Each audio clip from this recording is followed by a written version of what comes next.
ನಮಸ್ತೆ ಸ್ನೇಹಿತರೆ, ನಾನು ನಿಮ್ಮ ವಿಜೆ ಚಾನಲಿಂದ ವಿಜಯ್ ಮಾತಾಡ್ತಾ ಇರೋದು.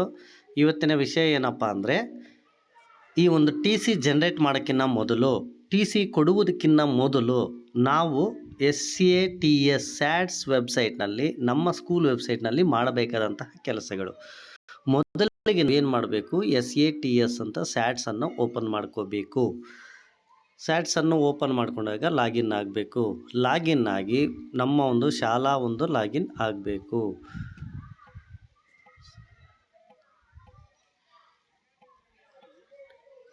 ಲಾಗಿನ್ ಆಗಿ ಈಗ ನಾವೇನು ಮಾಡಬೇಕಪ್ಪ ಅಂದರೆ, ನಮ್ಮ ಒಂದು ಸ್ಯಾಟ್ಸ್ನಲ್ಲಿ ಮೊದಲಿಗೆ ಎಲ್ಲ ತಿಂಗಳದು ಪ್ರತಿ ಮಗುದು ಅಟೆಂಡೆನ್ಸ್ ಹಾಕಬೇಕು.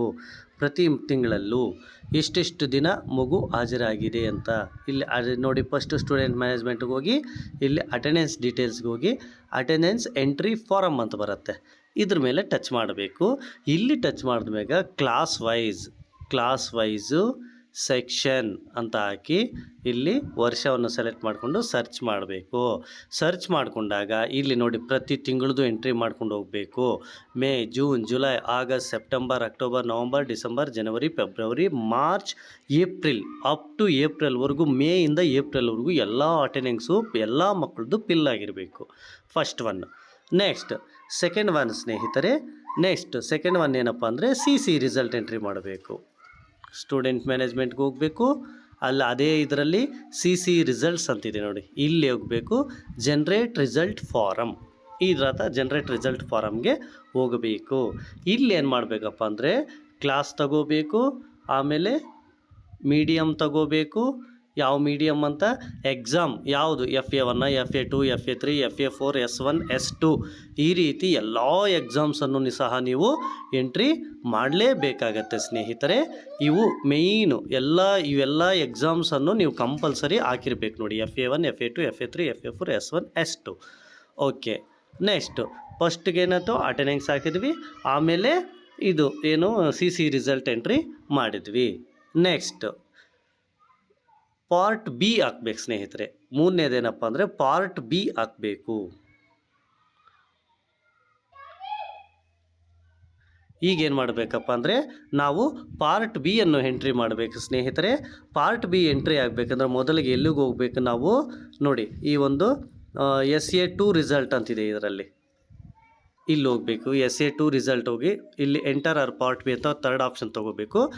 ತಗೊಂಡ್ಮೇಲೆ ಇಲ್ಲಿ ಸೆಲೆಕ್ಟ್ ಕ್ಲಾಸ್ ಅಂತ ಸೆಲೆಕ್ಟ್ ಮಾಡ್ಕೋಬೇಕು. ವರ್ಷ ಯಾವ ವರ್ಷ ಅಂತ ತೆಗೆದುಕೊಳ್ಳಬೇಕು, ಎಂಟ್ರಿ ಮಾಡಬೇಕಾಗತ್ತದೆ.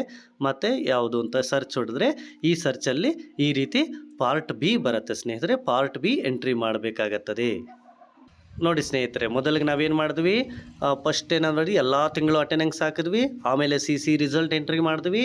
ಆಮೇಲೆ ಪಾರ್ಟ್ B ಎಂಟ್ರಿ ಮಾಡಿದ್ವಿ. ಈಗ ಯಾವ ತರಗತಿಗೆ ನಾವು TC ಕೊಡ್ತೀವೋ ಆ ತರಗತಿದು ಮಾತ್ರ ನಾವು ಸ್ಟೂಡೆಂಟ್ ಅಪ್ಡೇಟ್ ಮಾಡಬೇಕು. ಅಪ್ಡೇಟ್ ಮಾಡಬೇಕಪ್ಪ ಅಂದರೆ, ಸ್ಟೂಡೆಂಟ್ ಮ್ಯಾನೇಜ್ಮೆಂಟ್ ಕ್ಲಾಸ್ 1 to 10ಗೆ ಹೋಗಬೇಕು. ಅಡ್ಮಿಷನ್ ಡೀಟೇಲ್ಸ್ ಅಂತ ತಗೋಬೇಕು. ಇದರಲ್ಲಿ ಅಡ್ಮಿಷನ್ ಡೀಟೇಲ್ಸ್ ತಗೊಂಡ್ಮೇಲೆ ಇಲ್ಲಿ ಅಪ್ಡೇಟ್ ಸ್ಟೂಡೆಂಟ್ ಡೀಟೇಲ್ಸ್ ಅಂತಿದೆ ಅಲ್ಲ ಸ್ನೇಹಿತರೆ, ಇಲ್ಲಿ ಬರಬೇಕು. ಇಲ್ಲಿ ನೀವು ಯಾವ ಸ್ಟ್ಯಾಂಡರ್ಡ್, ಫಾರ್ ಎಕ್ಸಾಂಪಲ್ 5ನೇ ತರಗತಿ ನಾವು TC ಕೊಡ್ತೀವಿ ಅಥವಾ 7ನೇ ತರಗತಿ TC ಕೊಡ್ತೀವಿ ಅಂದರೆ ಆ ಒಂದು ಕ್ಲಾಸನ್ನು ಸೆಲೆಕ್ಟ್ ಮಾಡ್ಕೋಬೇಕು. ಅದೇ ರೀತಿ ವರ್ಷವನ್ನು ಸಹ ಸೆಲೆಕ್ಟ್ ಮಾಡ್ಕೋಬೇಕು. ವರ್ಷವನ್ನು ಸೆಲೆಕ್ಟ್ ಮಾಡಿಕೊಂಡು ಸರ್ಚ್ ಮಾಡಬೇಕು. ಸರ್ಚ್ ಮಾಡಿದ ಮೇಗ ಈ ರೀತಿ ಮಗುವಿನ ಹೆಸರು ಬರುತ್ತೆ. ಆ ಒಂದು ಲೀಸ್ಟಲ್ಲಿ ಇಲ್ಲಿ ನಮ್ಮದು ಒಂದೇ ಮಗು ಐತೆ ಈ ಕ್ಲಾಸಲ್ಲಿ, ಅದಕ್ಕೆ ಒಂದೇ ಹೆಸರು ಬಂದಿದೆ. ನೀವೇನು ಮಾಡ್ತೀರಿ, ಮಗುವಿನ ಹೆಸರು ಲೀಸ್ಟ್ ಬರುತ್ತೆ. ಇಲ್ಲಿ ಎನ್ರೋಲ್ಮೆಂಟ್ ನಂಬರ್ ಅಂತ ಬ್ಲೂ ಕಲರಲ್ಲಿ ಇದೆಯಲ್ಲ, ಈ ಬ್ಲೂ ಕಲರ್ ಮೇಲೆ ಟಚ್ ಮಾಡಿದ್ರೆ ಆ ಮಗು ಎಲ್ಲ ಡೀಟೇಲ್ಸು ಓಪನ್ ಆಗುತ್ತೆ. ಓಪನ್ ಆದಾಗ ಏನು ಮಾಡಬೇಕು, ಇಲ್ಲಿ ನೀವು ಎಲ್ಲವನ್ನು ಅಪ್ಡೇಟ್ ಮಾಡಬೇಕು. ಯಾಕಂದರೆ TCಯಲ್ಲಿ ತಿದ್ದಕ್ಕಾಗಲ್ಲ. ಆದ್ದರಿಂದ ಇಲ್ಲಿ ಮಗುವಿನ ಒಂದು ಡೀಟೇಲ್ಸನ್ನು, ಹೆಸರಾಗಲಿ ಸ್ಪೆಲ್ಲಿಂಗ್ ಆಗಲಿ ಏನಾದರೂ ತಪ್ಪಿದ್ರೆ ನಾವಿಲ್ಲಿ ಅಪ್ಡೇಟ್ ಮಾಡಬೇಕಾಗತ್ತೆ ಸ್ನೇಹಿತರೆ. ಇಷ್ಟೆಲ್ಲ ಅಪ್ಡೇಟ್ ಆದಮೇಲೆ ನೆಕ್ಸ್ಟ್ ನಾವು TCಯನ್ನು ಜನ್ರೇಟ್ ಮಾಡಬೇಕಾಗುತ್ತದೆ ನೋಡಿ. ಈ ಥರ ನಾವು ಅಪ್ಡೇಟನ್ನು ಮಾಡಬೇಕು. ಅಪ್ಡೇಟ್ ಮಾಡಿದ ಮೇಲೆ ಕೊನೆಗೆ ನಾವು TCಯನ್ನು ಜನ್ರೇಟ್ ಮಾಡಬೇಕಾಗುತ್ತದೆ ಸ್ನೇಹಿತರೆ. ಇಷ್ಟೆಲ್ಲ ಮಕ್ಕಳ ಲಿಸ್ಟು ನಾವು ಅಪ್ಡೇಟ್ ಮಾಡ್ಕೊಂಡ್ಮೇಲೆ ಮೊದಲಿಗೆ ಟಿ ಸಿ ತೆಗಿಬೇಕಾ ಮಾರ್ಕ್ಸ್ ಕಾರ್ಡ್ ತೆಗಿಬೇಕಾ ಅನ್ನೋದು ಇಂಪಾರ್ಟೆಂಟ್ ಸ್ನೇಹಿತರೆ. ಮೊದಲಿಗೆ ನೀವು ಯಾವ್ಯಾವ ಮಕ್ಕಳದು ಮಾರ್ಕ್ಸ್ ಕಾರ್ಡ್ ತೆಗಿಬೇಕು ಅಂದ್ಕೊಂಡಿದ್ದೀರೋ ಮೊದಲಿಗೆ ಮಾರ್ಕ್ಸ್ ಕಾರ್ಡ್ ತೆಗಿಬೇಕು. ಅದು 5ನೇ ಕ್ಲಾಸ್ ಆಗಲಿ 7ನೇ ಕ್ಲಾಸ್ ಆಗಲಿ. ಮಾರ್ಕ್ಸ್ ಕಾರ್ಡ್ ತೆಗೆದ ಮೇಲೆ ಮಾತ್ರ ಟಿ ಸಿ ತೆಗೀರಿ. ಫಸ್ಟು ಟಿ ಸಿ ತೆಗೆದು ಆಮೇಲೆ ಮಾರ್ಕ್ಸ್ ಕಾರ್ಡ್ ತೆಗಿಯೋಕ್ಕೆ ಹೋಗ್ಬಿಡಿ, ಒಂದೊಂದು ಸಲ ತೊಂದರೆಗಳಾಗ್ತಾವೆ ಸ್ನೇಹಿತರೆ. ಸೊ ನೀವೇನು ಮಾಡಬೇಕು, ಮೊಬೈಲಲ್ಲಿ ಬೇಕಾದರೆ ಈ ಒಂದು ಮಾರ್ಕ್ಸ್ ಕಾರ್ಡನ್ನು PDF ರೂಪದಲ್ಲಿ ತೆಗೆದುಕೊಳ್ಬೋದು. ಈ ಸ್ಟೂಡೆಂಟ್ ಮ್ಯಾನೇಜ್ಮೆಂಟ್ ಕ್ಲಾಸ್ 1 to 10ಗೆ ಹೋಗಬೇಕು, CC ರಿಸಲ್ಟ್ಗೆ ಹೋಗಬೇಕು, ಜನರೇಟ್ ಪ್ರೋಗ್ರೆಸ್ ರಿಪೋರ್ಟ್ ಕಾರ್ಡ್ ಅಂತಿದೆ ನೋಡಿ.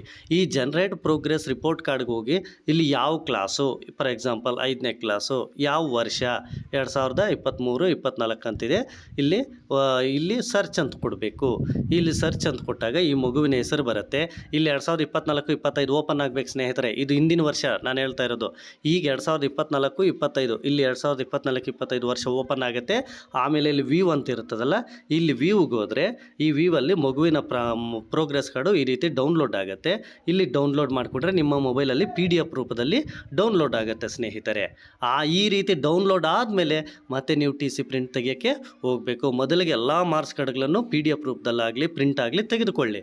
ಆಮೇಲೆ TC ಜನ್ರೇಟ್ ಮಾಡಿ. TC ಜನ್ರೇಟ್ ಮಾಡಬೇಕಂದ್ರೂ ಎಲ್ಲಿ ಹೋಗ್ಬೇಕಪ್ಪ ನಾವು ಅಂದರೆ ನೋಡಿ, ಈ ಒಂದು ಸ್ಟೂಡೆಂಟ್ ಮ್ಯಾನೇಜ್ಮೆಂಟ್, ಎಲ್ಲದಕ್ಕೂ ನಾವು ಸ್ಟೂಡೆಂಟ್ ಮ್ಯಾನೇಜ್ಮೆಂಟ್ನೇ ಡಿಪೆಂಡ್ ಆಗಬೇಕು.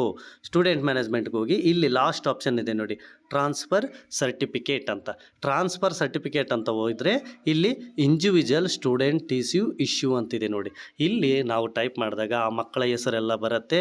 ಇಲ್ಲಿ ಯಾವ್ಯಾವ ವರ್ಷ ಅಂತ ವರ್ಷ ತೆಗೆದುಕೊಳ್ಳಬೇಕು.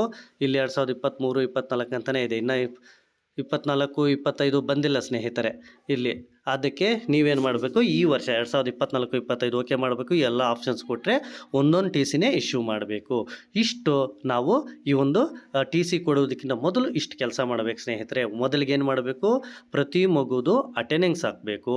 ಅಟೆಂಡೆನ್ಸ್ ಹಾಕಿದ ಮೇಲೆ ಏನು ಮಾಡಬೇಕು, CC ಪ್ರೋಗ್ರೆಸ್ ಕಾರ್ಡನ್ನು CC ಒಂದು ರಿಸಲ್ಟ್ ಎಲ್ಲ S1 S2 FA1 FA2 FA3 FA4 ಇಷ್ಟು ಎಂಟ್ರಿ ಆಗಿರಬೇಕು. ಇಷ್ಟಾದಮೇಲೆ ಪಾರ್ಟ್ B ಮತ್ತು 3ನೇದು ಏನು ಮಾಡಬೇಕು, ಪಾರ್ಟ್ B ಎಂಟ್ರಿ ಮಾಡಬೇಕು. 4ನೇದು ಏನು ಮಾಡಬೇಕಪ್ಪ ಅಂದರೆ ಪಾರ್ಟ್ B ಎಂಟ್ರಿ ಮಾಡಿದ್ಮೇಲೆ ಸ್ಟೂಡೆಂಟು, ನಾವು 5ನೇ ಕ್ಲಾಸ್ TC ಕೊಡ್ತಿದ್ರೆ 5ನೇ ಕ್ಲಾಸ್ ಸ್ಟೂಡೆಂಟ್ಸ್ ಎಲ್ಲರದು ಅಪ್ಡೇಟ್ ಮಾಡಬೇಕು. 7ನೇ ಕ್ಲಾಸ್ ಸ್ಟೂಡೆಂಟ್ಸ್ದು TC ಕೊಡ್ತಿದ್ರೆ 7ನೇ ಕ್ಲಾಸ್ TC ಎಲ್ಲ ಮಕ್ಕಳದು ಒಂದು ನೇಮ್ಸು ಎಲ್ಲ ಕರೆಕ್ಟ್ ಇದೆಯಲ್ಲ ಅಂತ ಸ್ಟೂಡೆಂಟ್ ಅಪ್ಡೇಟ್ ಡೀಟೇಲ್ಸ್ಗೆ ಹೋಗಿ ಅಪ್ಡೇಟ್ ಮಾಡಬೇಕಾಗತ್ತೆ. ಇಷ್ಟೆಲ್ಲ ಆಮೇಲೆ ಮತ್ತೇನು ಮಾಡಬೇಕಪ್ಪ ನಾವು ಅಂದರೆ ಮಾರ್ಕ್ಸ್ ಕಾರ್ಡನ್ನು ಜನ್ರೇಟ್ ಮಾಡಬೇಕು. TC ಕೊಡೋಕ್ಕೆ ಮೊದಲು ಫಸ್ಟ್ ಮಾರ್ಕ್ಸ್ ಕಾರ್ಡ್ ಜನ್ರೇಟ್ ಮಾಡಬೇಕು. ಮಾರ್ಕ್ಸ್ ಕಾರ್ಡ್ ಜನ್ರೇಟ್ ಮಾಡಿದ್ಮೇಲೆ ಆಮೇಲೆ TCಯನ್ನು ಪ್ರಿಂಟ್ ಕೊಡಬೇಕು ಸ್ನೇಹಿತರೆ. TC ಪ್ರಿಂಟ್ ಕೊಡಬೇಕು. ಇಷ್ಟು ಕೆಲಸಗಳು ನಾವು ಏಪ್ರಿಲ್ ತಿಂಗಳಲ್ಲಿ ಪೂರ್ಣಗೊಳಿಸಬೇಕಾಗುತ್ತದೆ. ಈ ವಿಡಿಯೋ ಇಷ್ಟ ಆದರೆ ಲೈಕ್ ಮಾಡಿ, ಶೇರ್ ಮಾಡಿ, ಕಾಮೆಂಟ್ ಮಾಡಿ ಹಾಗೂ ಸಬ್ಸ್ಕ್ರೈಬ್ ಮಾಡ್ಕೊಳ್ಳಿ ಸ್ನೇಹಿತರೆ. ಸ್ಯಾಟ್ಸ್ ಸಂಬಂಧಿಸಿದ ವಿಚಾರಗಳು ಹಾಗೂ ನಮ್ಮ ಶಿಕ್ಷಣಕ್ಕೆ ಸಂಬಂಧಿಸಿದ ಹೆಚ್ಚು ವಿಚಾರಗಳನ್ನು ಇನ್ನೂ ಹೆಚ್ಚು ಹಂಚ್ಕೊಳ್ತಾ ಇರ್ತೀನಿ. ಸೊ ದಯವಿಟ್ಟು ಸಬ್ಸ್ಕ್ರೈಬ್ ಮಾಡ್ಕೋಬೇಕೆಂದು ತಮ್ಮಲ್ಲಿ ವಿನಂತಿ ಮಾಡ್ತಾ ಇದ್ದೇನೆ.